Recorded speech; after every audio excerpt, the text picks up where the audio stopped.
Back again. Thought we had it right, but it's nothing like a second opinion. You feel me? So tonight we're gonna bring in a new guest, a new team member to the Sick Network, and he's gonna tell us how we really did when breaking down our picks a few weeks ago. Sammy, bang that. Turn up your volume. Because you're about to listen to The Sick Podcast. And Bill Show. Intercepted! Marlon Jackson! Marlon's got it! We're going to the Super Bowl! We're going to the Super Bowl! Marlon Jackson with the interception! He picked off Tom Brady! The sickest Indianapolis Colts podcast. It's gonna be sick. Yes, sir. Welcome back to another Sick Podcast. Let me get ready to bring the boys in. Pat Acosta. What up, y'all? Brothers? And we're just gonna speak at the same time. Like who's talking first? I didn't hear nothing y'all said. What up? Okay, there you go. How are you today, sir? There it is. All right, man. Well, this is going to be a fun episode of the Sick Podcast Anvil Show because for the first time, we actually are going to have a guest in our midst tonight. So, Sammy, go ahead and bring in the draft Vogel, please. What's up, John? Gentlemen. Right? Yeah, gentlemen, it's an honor. It's a pleasure. Let's enjoy this. Have you? Appreciate your Thank you, time. sir. Before we even get started with any of that, man, we got to kind of introduce you to how we do things. So what I probably should have did this first. This is how we welcome anybody or change topics.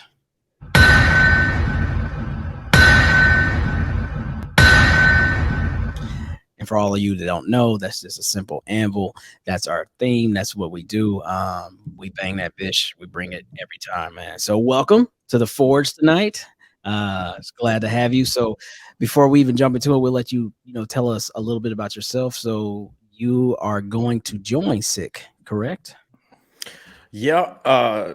As far as I am tracking, Sandy back there probably is going to kill me for saying that. But no, man, we're going to do a really awesome NFL draft show that's going to be year round. It's going to be a little bit different than everything out there in the sense that there's a lot of draft podcasts where they talk about their opinions and they talk about players and all this good stuff. But I always kind of learned that you want to teach a man to fish. You don't want to just give him a fish. And so what we're going to try to do is we're going to try to teach people about how they scout, what you're looking for in NFL players when you're looking at them in college, or even, we'll get into some minor league stuff too, because right now they're pumping, I think, this year we're projected to put 60 players into the NFL between the XFL and the USFL combined.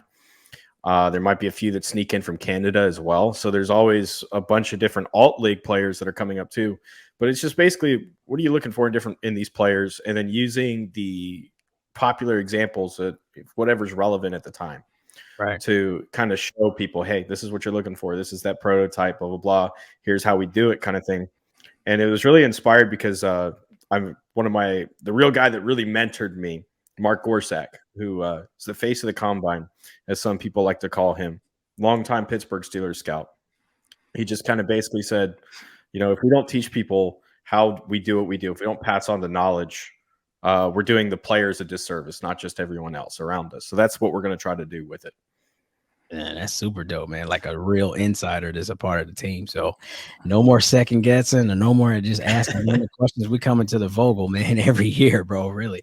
That's what's up. So I can't wait to start watching your show, man. Officially welcome to Sick, bro. Love to have you. So but what we're going to do tonight, because we did this a couple weeks ago, we novices here broke down our players, right? So now that we have a true guy that's stats and just knowledge of the game and a different mindset, we're going to have you walk us through what we did. And then we could just start from the top and run them all the way down, or we can only hit the big ones. You tell us what you want to do tonight, man. So, hey, guys, this is your show. So you tell me who you want to talk about, and I'll get into it. Let's go. Shit. Well, we going to get right into it. Don't even waste no time. We'll start with pick number 4 overall, which was, the quarterback that we're hoping will bring us back into prominence. So Anthony Richardson, what's your take on him? Yeah. So throughout the process, this was the place I wanted to see him go the most. That's already exactly because going out and hiring Shane Steichen this year. That's a offensive-minded guy that built a really good system for Jalen Hurts, who came out of college as a developing passer, who had some athletic ability and could run pretty well outside of the pocket. You could use him as a designed runner, that kind of similar skill set, but in a smaller body, not as electric of an arm. This is basically taking Jalen Hurts and adding a couple inches and throwing 20 pounds onto him and making his arms stronger and making him more athletic. That's Anthony Richardson. And so I think that's the real question with the Colts is they're going to keep with the same type of offense that they designed for Jalen. Go back and look at what they did. The idea was we need him to get through his reads as fast as we possibly can. And the way that you do that is you design plays so that you have beaters, okay? Whether it's a two high beater, you got a 3 high beater, you got a man coverage beater, and then you got your check down. So you got basic beaters across the board, routes that are going to beat those specific types of concepts. When you get to that point, as a quarterback, all you have to do is read the coverage. You figure out how many deep defenders there are, and you go straight to the beater for it. And so that's what the Eagles did to get Jalen getting the ball out faster. And all he really had to do was work on hitting a spot. And so that was how he developed into an accurate passer. And you can do the same thing with Richardson because the only real issue that he has is consistency through his drops. There's a friend of mine, Justin Gamble. We talked about this stuff on a podcast back, I think, in February. A lot of times when you look at a project quarterback, you see, oh, they don't work the pocket very well, or, oh, their release is all messed up. Their upper body mechanics are messed up and need work. You don't see these types of things with Richardson. He's very comfortable working in a condensed pocket. He's got a good release. It's all in his base. It's all in his feet. And so once you get that habit built, which you have a really good chance you're going to get it because he's only started 13 games in college, he's going to kill it. He's going to be a great passer. And so I think with that athletic ability, with the arm strength to push the ball as far as he can down the field, which it looks to be upward of 70, 80 yards, which is elite arm talent in the NFL. Ridiculous. The upside, the potential is limitless. Okay, boys, let's kick it around. So, Pat, I mean, we're sitting here talking to someone who has an analysis background. What are your positions on Anthony Richardson that you may have a question for the Vogel? Well, I think you answered a lot of my questions from your opening statement about him, because all through the combine, leading all the way up into the draft, you always heard how much of a project he is and how he's got to do this and how he's got to do that. And basically, you're saying his weakest spot is his feet, nothing else. Feet can be fixed like that. That's a muscle memory situation that we got the right coach to fix that. So the biggest question comes, how is the people I watch on NFL Network, ESPN, this and that, why are they so convinced that he is a 2-3 year project and then he can be a great quarterback? But you're seeing something totally different. And can you tell me how you see it different versus them? So there's always having a conservative mindset as an analyst, right? Especially when you're on a big stage like NFL Network, ESPN, those types of places. I don't have that limitation, I guess you could say, where I can look at my projection and go, all right, here's some guys that we've watched over the last couple of years that developed their feet, that had very poor footwork coming out of college. Josh Allen. It's the number one that comes off the board. Absolutely. And you saw the immediate, progression with him just through the pre-draft process, him getting better every single time that you saw him, whether it was at his last game in the Idaho Potato Bowl, and then there was he comes up and goes to the combine, and then his pro day. It was like every time you saw him, his feet looked better. Now, Richardson, you didn't see that kind of growth or progression through the pre-draft process. In fact, my biggest question when I went to the combine was, is this a guy that has the work ethic and the drive to go get this done? And the answer I got, Emory Hunt, CBS Sports, he's a good friend of mine, NFL draft guy over there. And I was talking to him about it, and he was telling me about when they were at Florida, that last year of Dan Mullen as the head coach before they brought in the new staff and they fired Mullen and he became an ESPN analyst. They were trying to keep this guy off the field. In fact, they started him in the worst game they possibly could have started in, which was against Georgia, who won the national championship. Right. All right. That was his 13th start. He only started 12 games last year. He didn't do the bowl game. Jack Miller did. So that was his 13th. That was his first ever start. And they benched him halfway through the game and put in Emory Jones. So their guy was Emory Jones the entire year. He ends up transferring, goes to Arizona State. Now he's transferred again. He's gone to Cincinnati. Kind of tells you that there's probably a little bit of a problem. Now, he fought through that adversity and worked through it and did everything that he could to become better. I just think that the staff that was in there wasn't an entirely competent staff to coach a quarterback and to develop one properly. And you see that because there's times that he gets through a drop on a timing route and he looks great. There's other times when he doesn't, and it's just getting that consistency down. So yeah, there's what you're kind of projecting is typically it takes 2 to 3 years to get a quarterback up to speed with their feet consistently. And a lot of times you're breaking muscle memory because they've got 20 plus starts. They've built these habits in the pressure situations. And I think the Richardson's kind of at a point where 13 starts is not a lot to build a lot of muscle memory on. So there's good leeway there to start to craft new habits for him with the way that he goes through his drops and with his feet. Interesting. Now that's depth, like I think we all watch from, because I remember we were talking about this, like when I first seen Richardson, I mentioned it to the guys. I was like, yo, what about this kid? Then I started thinking about all the bigger picture stuff, nothing on your level, but, oh, he only has 13 games. Oh, like look at his completion percentage, not understanding that there's way much to go. There's way more that goes in it than just that number, right? Like Florida was also, correct me if I'm wrong, like top in the nation in drops too. Right. So they were among the top. And then I think average depth of target was very high too, because they're trying to utilize his arm strength. There's a lot of teams, they get their quarterbacks up to 65% completion percentage because they're throwing 2-3 yard throws or screens or little things that are set up that Florida didn't run a lot of. Right. And can I ask a question, Clyde? Yes, sir. Because you brought up the stats about the drops. When you're grading these guys and these scouts and everybody else, do they really take that in consideration? Do they go back and watch all the games and said, oh, that guy should have had that, there's a percent. Oh, that guy shouldn't have dropped that one. And you add those shouldn't haves to his percentage to get an actual? Not really.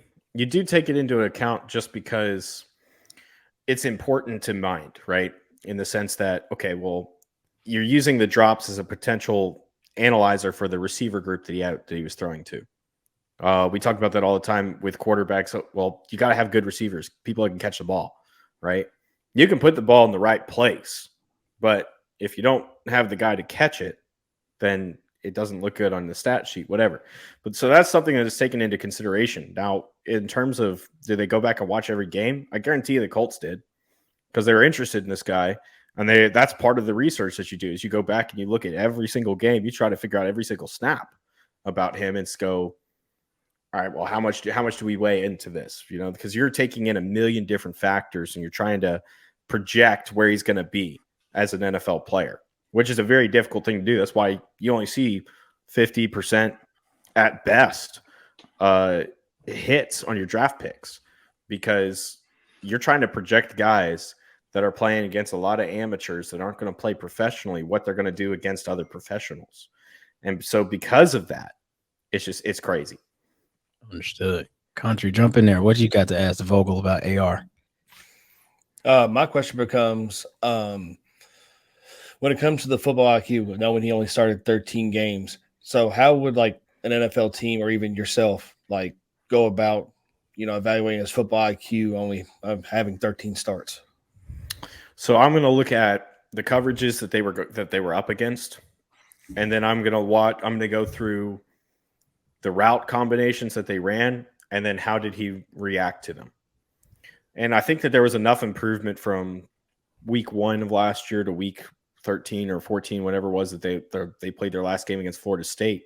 In the Florida State game, I think he only had 33% completion percentage, but he hit one of his craziest awesome balls to Ricky Pearson over the shoulder, perfect placement, beautiful throw. It's on all the highlight reels. Right. That's a lot of it. I think just kind of goes back to, like I said, the feet, right?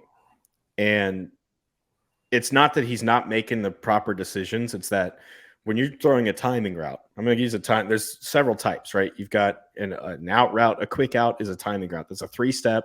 As soon as you hit your hitch step, you're stepping up and you're making the throw. If you don't, you're going to, that dude's going to be trying to tiptoe the sideline to make the catch. Curl route's another one. The whole idea of a curl route is you're selling, I'm going to run up field as a receiver, and then you're coming back to the quarterback. That ball needs to be there when you're coming back to it. And so that's a timing concept that you got to have your feet right. 3-foot step or 3-step drop, bam, ball out as soon as you hit your hitch step, and it has to be in that spot. I don't see a lot of things that are bad from him on that aspect, like bad reads, bad decisions. Every quarterback has a few of them that they make for sure. They don't see the coverages and all that. But that's how I would evaluate it, is looking at the coverages combination with the coverages and the route combinations combined, what the best read is to that, and then looking at how it was played. Yeah, I think when I look at that too, like I don't see, now again, he makes mistakes and there's been some moments where you're like, okay, that was, mechanics are bad, but I don't just see like a lot of like erratic play where it's just like, oh, he made a great pass, but look at his body, that was luck, right? Like he was just off rhythm, he was off everything. Like sometimes players, their big play capability will give them a pass. I think a lot of, and I'm maybe wrong here, but when I watched Lamar at Louisville, I seen a lot of that. Like a lot of his stuff was just made up. And then people were like, I don't know if you're really getting a true quarterback or you get more of a running back. Hence the whole, are we going to switch his position once he came to the league? He's like, no, I'm a quarterback. I don't see a lot of that with Anthony Richardson. So a lot of people are saying, oh, we just got a big Derrick Henry type running back playing quarterback. I'm like, nah, this kid's a quarterback. But like you said, there's fine things to tune, but it doesn't look too erratic to me. So to correct me if I'm wrong there when you watch it. Yeah, no, and it's interesting that you bring up Lamar, because Lamar's been taught to play quarterback that way his entire career. So with Richardson, I would imagine in high school, I didn't go back and look at the high school if I'm being honest, but I would imagine in high school they used his athletic ability a lot. Oh yeah, because it's ridiculous. I mean, we saw it at the combine. Now that being said, if you've got a coaching staff that's trying to teach him to play quarterback differently than he's been taught his entire life, which I would imagine Florida probably did because they wanted more of a pocket passer, someone who could work from the pocket and this and that. That's an issue. Whereas with Lamar, when you look at him, everywhere that he's been, they've just let him play quarterback that way. Even Baltimore. Baltimore has built an offense that allows him to continue to play quarterback that way. So with all of that into consideration, I think that with Richardson, you're getting that hybrid mix. I know I keep saying Jalen Hurts, right? And it's not just because Jalen just went to the Super Bowl and popped out of nowhere and was doubted and all that. I'm not talking about all that. I'm just talking about from a skill set standpoint. I think that they're very similar players. It's just that Richardson has the upgrade on most everything else. Understood. Okay, so before we switch gears and move into our next player, I think we'll only cover like 2 or 3. Well, we got to ask, like, how do you rank him out of the guys that are drafted this year? Like, where is he? Oh, he's 2. He's 2. Yeah, so it was Young was number 1 because okay. Yeah, no, his improv ability. I mean, his combined with his intelligence is ridiculous. There's no doubt that he should have been number 1 pick in my mind. And then Richardson's 2. And then I think that if you had to shake out the rest, 3 probably would be Stroud and 4 would be Levis out of those top 4. That's interesting. Like that you have him. Like real quick, could you tell us why he's above Stroud? Because I think you may be the only one I've heard say that. Like, yeah. So the thing with Stroud is he's a very conservative type quarterback. Okay, and he also benefited from having one of the best receiver groups really ever of all time in college football. True that. When you're conservative as a quarterback, that's not a bad thing. I mean, you can look at guys that they've been successful doing that. Jimmy Garoppolo's pretty conservative as a quarterback. Jared Goff's pretty conservative. You got guys that have made successful careers doing that. But we've only seen him one game, come out and play balls to the wall aggressively. And that was against Georgia in his last game. And they had to. I never saw that ever at any other point, right? And, when you look at the pressure situations, when they lost to Michigan both years, he's making mistakes when the pressures are turned on. So that's a concern to me. I just like the big play upside with Richardson. I like the fact that he's just he has better tools to work with, between the arm, between the athletic ability, between the speed. I think that there's just a higher upside there. I think that Richardson, we look back on this 5-10 years from now, we're going, yeah, they probably should have picked Richardson over Stroud, because that's the whole idea of being a scout, is you're projecting where you think these guys will be. Yeah, that's super interesting, because I think everybody here, we kind of were all over the place on who our number one was. But for me, it was Stroud. And I think that's because I watched him more closely, being that I'm a Michigan guy and I just hate Ohio State. And I was really critiquing. Trying to eliminate your bias by loving your enemy. I know, right? It's kind of wild. What's wrong with this guy? But no, so but cool, man. That's a great breakdown. So for all that are going to listen, I mean, look, he gave us way more insight than what we talked about before. And it wasn't just opinion based. So it's had some facts in there with other stuff that we didn't even touch on. So I appreciate that, man. But we'll move on now to our second position. And I'll start with you, Acosta. So our second position of need, which we addressed, was cornerback. We take Julius Brents, hometown kid from Indy, transferred from Iowa, I believe, ended in Kansas State. One of those big guys, a Gus Bradley guy with his size. So Country, I'll let you open the floor with your thoughts on what the draft Vogel feels about Julius.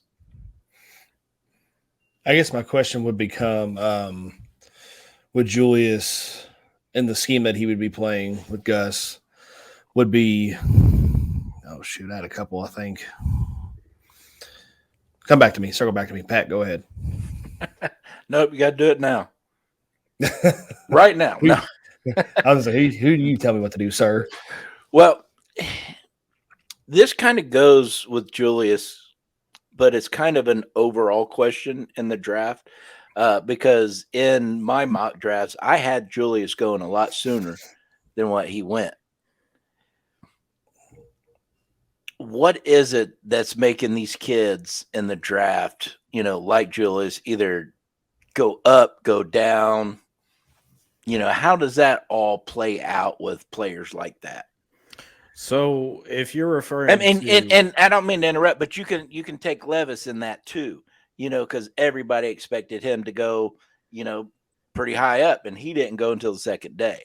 But you see where I'm trying to get that understanding from? Yeah, so there's a couple things that kind of factor in. So if we're referring to the rise and fall per se of prospects throughout a draft cycle, there really isn't a lot of movement on NFL boards. The movement that you hear about is different opinions coming out, because you got to think that there's 32 decision makers that all have 32 different opinions about guys. It's very rare that you're going to find a guy that has 32 first round grades. Even Bryce Young, there are teams that had him written up as a 5th round pick because that's how he fits in their system. Oh, I see. So you have so many different systems, and you have so many different schools of thought all working together. And then you have the media getting these little sound bites every once in a while. And it's, oh, this guy's all the way up here. Oh, I talked to this scout and he's down here, And so there is a wide range for every player that goes into the draft. Now with Julius, I know that there were some people that thought that he was going to be a 1st round pick. I never got that. I never thought that there was that much interest, especially with the corners that were in front of him that were available, between Emmanuel Forbes. Like Forbes going in the 1st round was not a shocker to me, especially as high as he did. He had guy positions incredibly well, no matter what. Joey Porter Jr., Devin Witherspoon, Christian Gonzalez, these types of guys are all better than Brents. And so I was expecting them to go. And then you also have to kind of look at how the board falls. How many openings are there where people are going to be prioritizing cornerback in the 1st round? There weren't that many teams that were going to be prioritizing that. So that told me to expect 4, maybe 5 at tops. And I think we saw 4 come off the board in the 1st round. So it's really all about need. It's all about marrying need and talent, and then taking 32 different opinions and playing matchmaker with them and looking at, oh, this guy fits here, that guy fits there. Do they like him? They might not like him. They might not like the tape that they saw, or they didn't like the person that he was when they interviewed. There's so many there. Like I said, there's a million different factors that come into draft, and there's really not a lot of movement in individual NFL teams. The media trying to figure out what NFL teams think of guys kind of create that up, fall, rise, fall type effect. So when I think about that, and I guess so when you look at all the guys that you just mentioned, how do you grade like when it comes to size? Because all those guys are in like way different categories of size. So we look at what we need per team, like you said, right? So Gus Bradley likes the bigger corner, likes to play a lot of man, fight at the line type situation. But when you're just grading, not thinking about what a team wants, like what are you looking at? Is it athleticism? Because like the Colts had another crazy RAS score year, or is it just like actually like looking at plays? Like this was a bad play, take too many risks here. I think about the kid Diggs in Dallas. Yeah. Like either that kid's really good one day or he looks terrible. It's like there's no in between. So when you grading a guy like a corner, like what are you looking at? Like is it size, athleticism? Is it just play? Because one of those guys, who was the shorter corner that went? Is it Forbes? Is he 6'9", 6'1"? Gonzalez, I think, was just under 6 foot. Yeah, I thought there was one that was like a much smaller guy. I could be mixing it up. But I know Brents later. I think it was later second round, might have been third round. Tre'Davious Hodges Tomlinson out of TCU is 5'8". Okay. 5'8". Yeah, okay. But just sticking with it, like how are you grading like your combination? What are you looking at? I'm trying to look at overall talent. Okay, so sure. I'm looking at their athletic ability. Size, I guess, comes into consideration a little bit in terms of where you're going to project them going and fitting in the league. So if you're a smaller corner, you're probably going to be limited to the slot. Yeah. And, so like Hodges Tomlinson, slot guy. I thought that Asante Samuel Jr. a couple of years ago, I thought that was going to be a slot guy. And he ended up playing on the boundary. He's got the athletic ability to make up for it. That was a learning lesson for me. I was like, oh, dang, there's some guys that are smaller. They can do it. Mm-hmm. So, no, what I'm looking at is overall ability. So I'm taking scheme out of it as much as I can and just trying to figure out, okay, is this guy a man, a zone, or primarily a press kind of corner? And taking those categories together and sort of, press is pretty much required in any defense. You're going to go press sometimes. Some teams like to press more than others. Right. Some teams like to play more zone than they do man. Some teams like to play man more than zone. But ultimately, you want to mix up the coverages. So combining those three together and figuring out, okay, well, who can do all of them the best? All three types of basic coverage. I see. And then looking at the athletic ability, can they tackle? Are they willing as run defenders? Do they have the strength to hold up and against receivers, against, if they have a tight end come down and hit them, or how do they handle that? Size typically helps with that. But there's all kinds of little things like that. So I'm just taking an overall picture and saying, okay, here's who this guy is. I'll use the example that you mentioned, I think, with Diggs. Diggs is primarily a zone guy who's very aggressive. That's why he looks great some days and he doesn't others. Right. Because sometimes when you're aggressive, you're going to give up big plays, right? You try to make an interception instead of knock the ball away, and that ball goes through your hands and it goes for a catch and a touchdown. It went for a touchdown because you went for the catch and you ended up on the ground while the dude took off running. And you kind of see that a lot with Diggs. So with Brents, you've got a guy that's primarily a zone guy. He can play some man. We saw that at the Senior Bowl. Kansas State didn't do a lot of man in their scheme. Yeah. And he is big, he's physical, and he's an athletic freak for that size. So you look at a guy that just got drafted last year by the Seahawks. Tariq Woolen, big, tall, freakish athlete at corner. I think that's what you're kind of hoping that Brents becomes. I don't know if he's I don't know how much he impacts year one, but that's what you're hoping for. All right, Country, you circled around now. You good? You don't have your bitter night, so I think that's the problem. that probably is the problem. That I had to rush home. There's a bridge that's shut down over there in Louisville, so I'm getting home later and later every night now. So I got you. So yeah, I had to rush home. Didn't really have time to prepare, but no, you good. So I guess my question will become now, as if you were the Colts, if you were Chris Ballard looking at Brents, Gus Bradley's in your ear, whatever. So you pretty much answered all the question, but my question becomes like, would you like hope he was at a certain spot earlier in the draft, or do you just think like, you'll take him when you get him type deal? I think that your mentality is if you like a guy, he's your guy, go get him.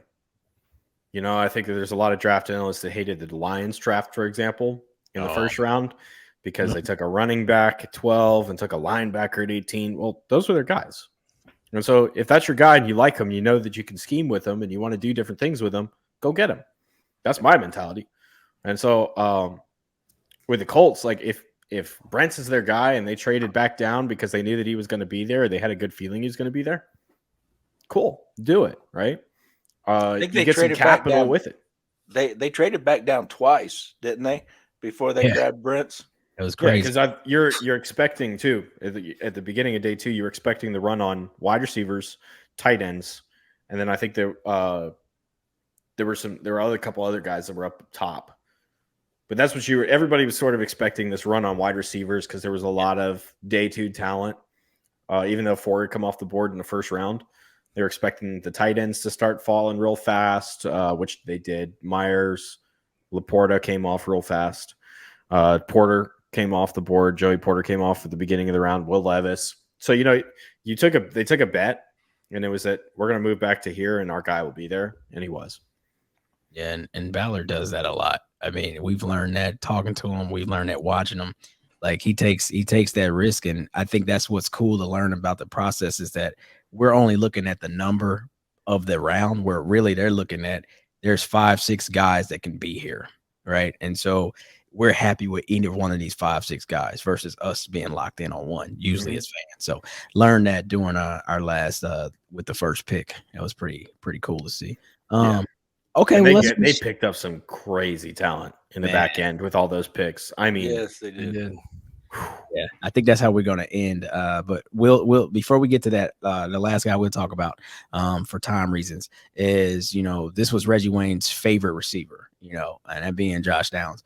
And a lot of times you think about the guy that we select, and we always talk about what the Colts need in wide receiver, and traditionally Chris Ballard hasn't done so great in that area since he's been there now. So what is your thoughts on Josh Downs? And if you could give us a comparison to a player in the league.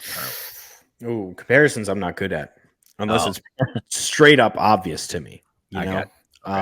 Because comps are one of the issues with comps that I found is when you put a name on them, people start thinking, oh, he's that player. No.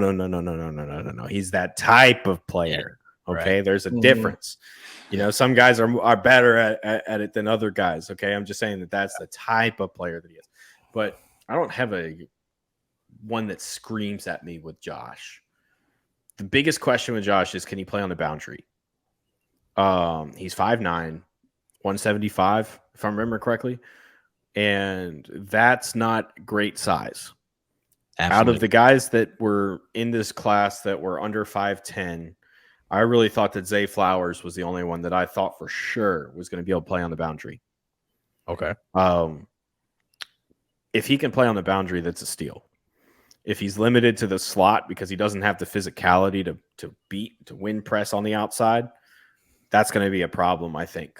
Especially with the way that small slots are sort of dying in the league at the moment. Everybody's trying to go to a bigger slot receiver because Chase Claypool comes into the league in 2020 or whatever it was and catches 10 touchdowns as a rookie, just running up the seam every play, and that size mismatch when you got your nickel defender in there is something else, because a lot of nickel defenders are typically smaller. That's changing too now. So because that's changing, the small slot receivers are kind of dying.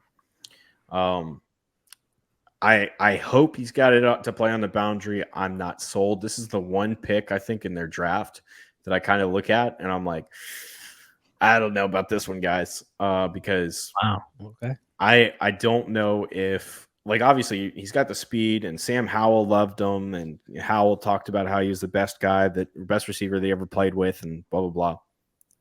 I don't know. You got to have a level of physicality I think, at the receiver position, and I don't know if Downs has that. Even with his tape showing, like he said, he lives in the middle. He loves going over the middle. So when you say physicality, you just mean like maybe getting off of coverage? Because I mean, he's not afraid to go on the inside and get hit. Oh, yeah, no, I'm talking about that, getting but- through press, right? All right. If I'm a corner and I'm going to play press inside leverage on you, can you get past me? Am I going to manhandle you? Like, that's kind of where I think his play strength is lacking. I got you. And when you're in college, you don't get a lot of opportunities to show what you can do against physical press because a lot of teams don't play that at all. They play off. So that means you get a free release. And when you got a free release and you just got to catch a ball over the middle and maybe get hit by a linebacker, I got you. that's Yeah. easy.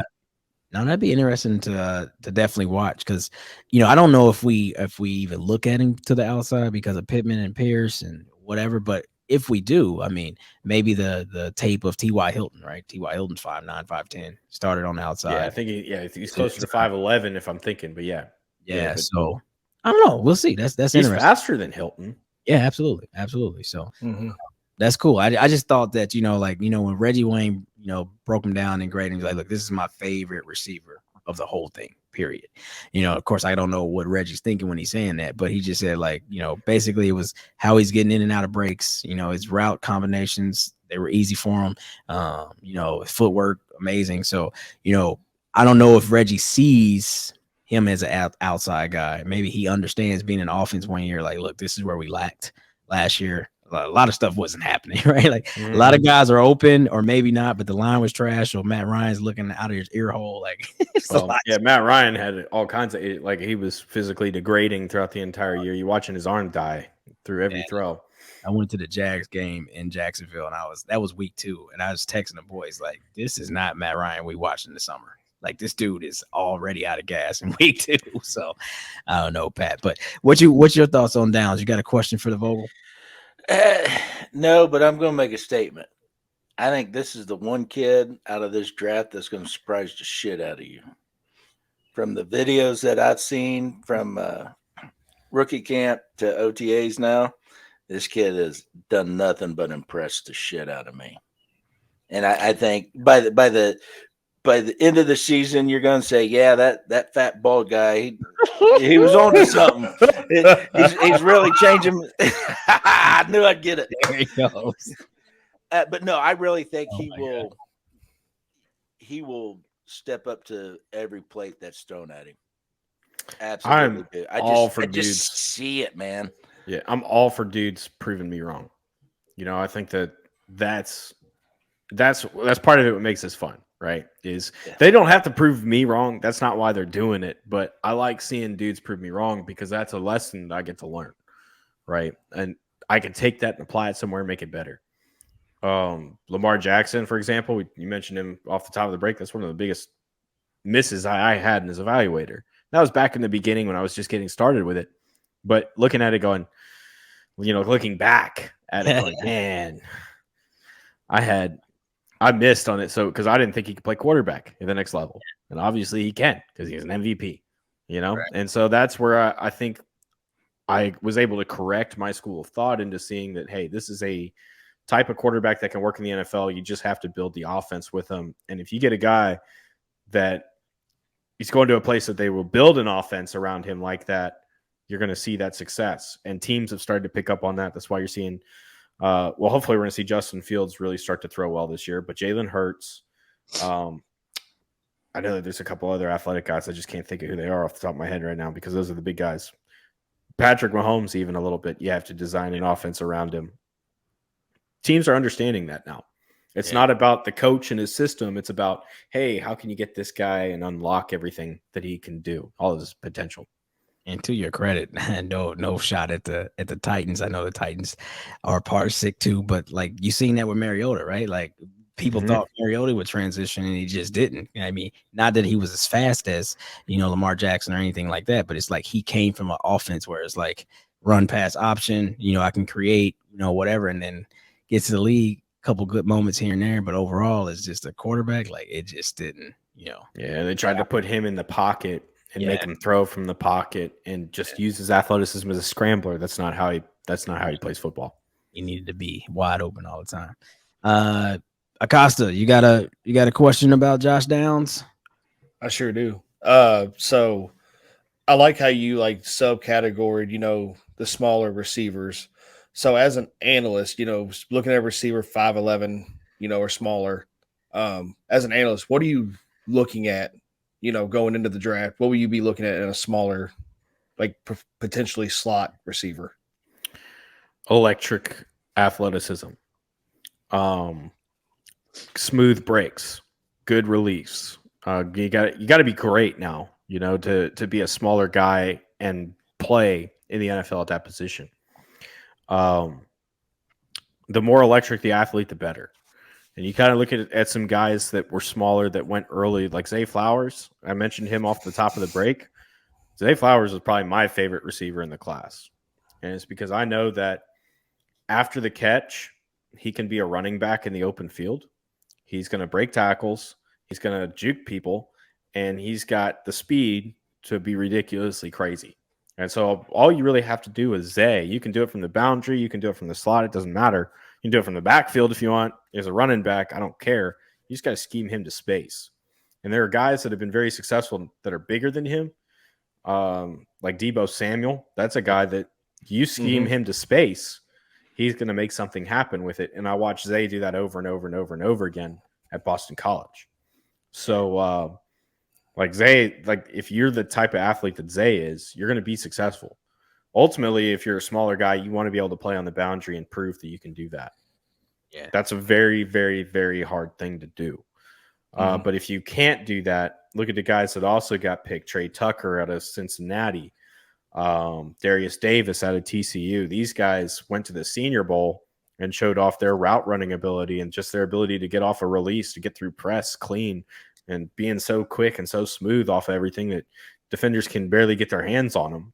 That's the type of athletic ability that you got to have to be at that point. Does Downs have some of it? Yeah, I think so. I just think that Darius Davis, Trey Tucker, Zay Flowers, those guys are all more athletic and quicker than him. No, that's great points. I think about the slot. You can go all the way back, but you remember when like a guy in the 90s, like Don BB was the guy, right? And then you see where we are now when it comes to like how people play in the slot, and just like you said, you have to be explosive and those type of things, man. So the game has definitely evolved. It definitely has changed a lot. Wes Welker for years, Edelman for years, those type of guys, and those guys are still very much around. But then just looking at the new level, because like you said, scheming to space. I take somebody like Tyreek Hill, right? Like you've seen him constantly put on muscle, man, because when he first came in, it wasn't that he was tiny. He always had powerful legs, but you've seen his arms get jacked, like, just fighting with people on the line and whatnot. And inside, outside, space, running back, whatever, like now that guy can just do anything, man. So he's definitely becoming, in a lot of ways, I think, the blueprint for what we want there. Because that dude, lightning in a bottle, right? Change the game. It's always nice to have a sub 4.340 that you can run. That's always a plus. Absolutely. We need that. No, I'm just kidding. All right, man. So we've been talking for a minute. Before we get out of here, we got to ask, and I maybe you don't know all our picks right offhand, but who is your favorite Colts player picked this year, and who you think has the highest upside? I think that'll be my favorite pick outside of Richardson, because I said that's where I wanted him to go the most, be Tommy Barway out of Northwestern. Okay. That's a dude. That's my boy. That's my boy right there. He's awesome. Not just because he went to the combine and he just blew it up, but I mean that at 6'1", when you have a wingspan of a guy that's 6'6", 6'7", holy cow! Like, you want to talk about some length, ways to create separation. So the thing with him that he's going to have to learn is his hand technique coming off the line of scrimmage. And so it was funny because I talked to him at the Senior Bowl, and I'd asked, we were walking, like waiting on an elevator at the Renaissance or something. And I said, so what's your plan kind of look like when you're going into a rep? He said, to win.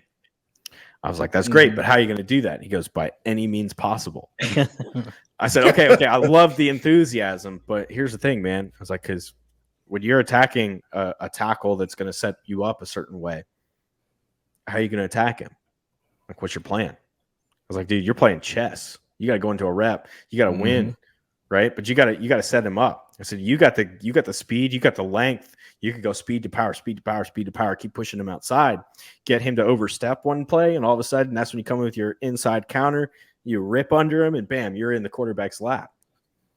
And you see him thinking, he's like, oh yeah, no, he's starting to think about it. And I said, yeah, dude. I said, you're a pro now. That's the difference between a pro and an amateur. And so I run into him at the combine, and first thing he says, I've been watching some Aaron Donald. You know? So, hey, that's a good one to be watching to learn how you with your hands, you know? So I like Tommy. I think that he's got a really super high upside. Now, if we're talking about the highest upside, it's Jake Witt, the 7th round pick. Really? And so I was hearing about Witt. That's interesting. I know. I was hearing about Witt back in January, but I couldn't get any tape on the guy. His agents kept hitting me up as Randy Gregory. He was like, hey, you got to talk about this guy, blah, blah, blah, this and that. I'm like, get me some tape. I can't find anything. And nobody could get me tape. So he gets drafted in the 7th round. And then I got some opinions on it that, hearing from some people. And he's an athletic freak is what he is. He put on some weight when he got to Northern Michigan. He was running like a sub 4.9 40 at 305 pounds, which is, crazy athletic ability. Tight end. And he's pretty strong too. Yeah, he's an ex tight end. Yeah. So he's just put the weight on. Jake Witt, if he develops properly, I'm not saying you're not going to see him on the field for the next couple of years, I don't think. But if he can stick around, work the practice squad, develop, man, he's got the potential to be a real solid swing tackle. Swing tackle. And so where do you like him? Do you like him left? Do you like him right? Right. I like him right. Yeah. Okay. Like Run blocker. Yeah, Yep. That's exactly where I see him. Because we're gonna see what the kid in year 2 is gonna do. We're talking about Raymond. He started rough, right? Lost his starting spot, got back in there, played a little bit better. So hopefully we'll see if he's gotten a little bit, tighter with all of his mechanics and a little bit crisper. But the line last year was never. We talk about this all the time. Never did we think we would miss Glowinski, Costanzo, like so much. Don't get me wrong; those guys were great in 18. But I was like, yeah, Glow can probably be replaced. Man, right tackle, right guard last year. Even Braden, I think he suffered because he's just like the dude next to me. Like he's not doing shit. Like I don't know what to do to compensate for this. So, yeah, it was just a wild ride. Thinking that just a few years ago, like we were 1-2 in the league when it comes to offensive line and all the way down at the bottom, the basement. Now it's crazy. So I don't know. Ryan Kelly didn't play well either. Shit, it was just bad, man. It's just bad. But okay, man, this has been fun, bro. You guys got any last reattacks for we let Draft Vogel? Matter of fact, when is your show start with Sick? We're working a date. It'll be starting in June. Okay. It will be in June. Awesome. Yep. Okay, cool. Pat, you got anything? Love the Coach jacket, by the way. That's like vintage. It's like vintage right there, man. What kind of bourbon you drinking? Not bourbon. Moonshine. Tennessee. Yeah, this is it is Tennessee. It's Smith Creek. Okay. And it's chocolate silk. And it was a gift. I work at a radio station part-time, and I had to sit in and DJ for a week for a guy. And that's what he came back from his vacation and gave me was some of this stuff. It's out of East Tennessee, if I'm remembering correctly. Okay. Nice. All right. It's legit. It's legit. Acosta is he's our bourbon guy. Like, if you ever seen his bar, it's ridiculous. Like, I mean, there's not a piece of See if I space. can't pick it up here. Yeah, he's gonna show it off now. Oh my goodness. Yeah. So I've seen a bar that's about a personal bar that's about half that size, and if I'm a Catholic and it was the priest, that's what everybody gets him at Christmas. So it's like, oh, Father likes some alcohol. They go buy him something, and he's just got this stack of it now. So That's awesome. Oh my God. All right, man. Well, this has been another great Sick Podcast Anvil show. Thank you for your time, Draft Vogel. Can't wait to see your show. Boys, as always, it's been real. Sammy, get us out of here. And that's a wrap. Hope you don't miss us too much until next time. Follow the Sick Podcast Anvil Show on YouTube, Instagram, Facebook, Google Play, and Apple Podcasts.